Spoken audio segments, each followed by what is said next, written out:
people, it's me, Anja. My pronouns are she and her, and welcome back to my channel for part 3 of my favorite Black fantasies. The first book on this list is called Legendborn. For those who don't know, this book is a YA urban fantasy following a young Black main character who discovers that her mother's death might be related to secret societies, specifically like the Arthur legend as well. I don't really know if that really makes any sense at all, but I feel like this book is so incredibly popular, as it should be, that I feel like I want to keep the synopsis rather vague, because you probably already have heard of it, if that makes any sense. Anyway, this book is so good. I'm so glad that I gave it a second chance. I read it again last summer. I also read the sequel, which was so good, and I'm so excited for book 3. I'm probably going to make one dedicated reading vlog to it when it comes out in March of next year. I'm not quite sure actually if this series is a trilogy or a quartet. I've heard both. But anyway, this book is so good. First of all, the world building is excellent, and it's so immersive, and it's so well done. The characters are so well developed and so distinct. I love the romance so much. Typically, I'm not the biggest fan of love triangles, but this love triangle is done so well because both contenders are such well-developed, distinct main characters. And, like, I love Blee so much. She's so awesome. She is so amazing. The writing is excellent. The plot is so engaging. I was so intrigued. This book is excellent, and it deserves all of its hype and so much more. So anyway, with that said, I would definitely highly recommend it. The next book on this list is called Sing Me to Sleep. This story is a YA urban fantasy following a young Black Siren who must choose between protecting her family and following her heart in a kingdom where her very existence is illegal. This story is absolutely so excellent, and it's so well done. I'm about to read the sequel, and I'm so excited because this book was so good. First of all, the world building is excellent. I was so invested in the mystery and the romance and the plot and the characters. The characters are so well developed and so distinct. I loved the main character's relationship with her family as well as her romance. Like, the plot is so engaging. The world building is excellent, and it's so magical, and it's so interesting. I don't think I've ever read a book before from a silence perspective, much less from a Black silence perspective. And, like, the world building is excellent. The characters are so well developed and so distinct. The romance is so engaging. This book is so good, and it's absolutely so underrated. So anyway, with all that said, I would definitely highly recommend it. The next book on this list is called Boy 2.0. This story is a middle-grade urban fantasy following a young Black foster kid who discovers that he has superpowers. This book is absolutely so fantastic, and it's so good. I love how the author tackled so many different topics, such as foster care and superpowers and everything like that. This book is so excellent. First of all, I loved the found family. The characters are so well developed and so distinct. The world building is excellent, and it felt so magical and so immersive. I loved his superpowers so much, and the science fiction elements of it all. If that makes any sense, the plot is so engaging and so intriguing. This book is absolutely so underrated, and it deserves so much more hype, which I know I say all the time on my channel, which means that the word underrated has probably lost its meaning altogether. But basically, overall, this book is so good. I really enjoyed it. The plot is so engaging and so well done. The world building is excellent. I loved the characters. I loved the found family, like I said. This book is so good. So with that said, I would definitely highly recommend it.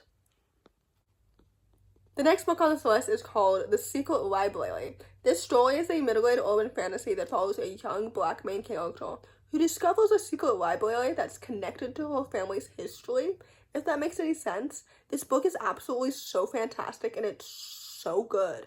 First of all, the world building is so magical, and it's so immersive, and I loved each and every adventure that she went on, as well as, like, the timeline and the plot and how it related to everything. No pun intended. This book is excellent, and it's so good. The characters are so well developed and so distinct. The mystery and the world building were so magical and so immersive. And I love this book so much. Like, it is excellent. I love stories that talk about, like, libraries and family history and books and everything. This book is excellent. I just really, really enjoyed it so much. I was intrigued and engaged and locked in from the beginning to the end. This book is so good, and it deserves so much more hype because I truly enjoyed it so much, and it felt so magical and so wholesome and so well done. So anyway, with that said, I would definitely highly, highly recommend it. The penultimate book on this list is called It Waits in the Forest. This story is a YA urban fantasy thriller that follows a young Caribbean main character who is investigating a strange set of murders that might be related to her father's death and the reason why her mother's in a weird coma. This story is absolutely so excellent and it's so well done. I read it back in May, I think, which feels like it was forever ago, which makes sense because the end of the year is closer to us right now than the beginning of the year, so it makes sense that the middle of 2024 feels like it was ages ago because the next May of 2025 is closer to us than May of 2024, if that makes any sense. But anyway, this book is so good. The world building is excellent and it's so magical and it's so immersive. The mystery is so fascinating and so well done. I typically don't love thrillers that much, but this book was so intriguing and so engaging. Like, the plot is excellent, it's so well written, the characters are so well developed and so distinct. I was intrigued from the beginning to the end. I think this book is a standalone. I don't believe that there were sequels. But anyway, overall, this book was really, really good and super excellent. So with that said, I would definitely highly, highly recommend it. The last book on this list, and certainly not the least, is called So Let Them Burn.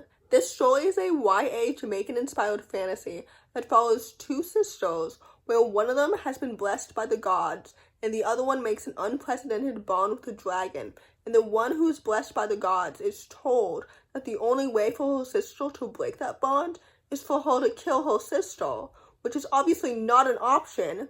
So this book is absolutely so excellent and it's so well done.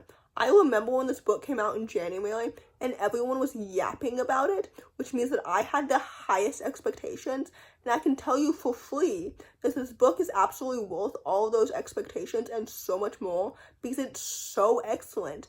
And I'm eagerly anticipating the sequel, which I think comes out at the beginning of next year, if I'm not mistaken. I'm not specifically sure which month, but anyway, I'm so excited because this book was so good. First of all, the world building is excellent.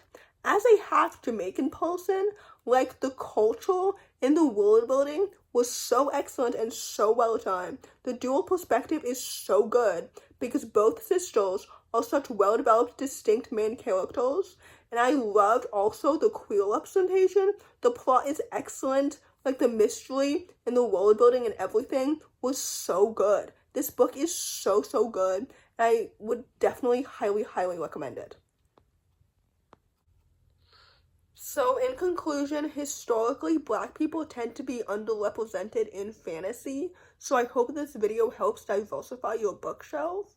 And with that said, if you enjoy this video, please don't hesitate to give it a big thumbs up. Comment down below the butterfly emoji if you made it all the way to the end of the video. Thanks for watching. Subscribe to my channel if you're new. And I'll see you in my next video. Bye!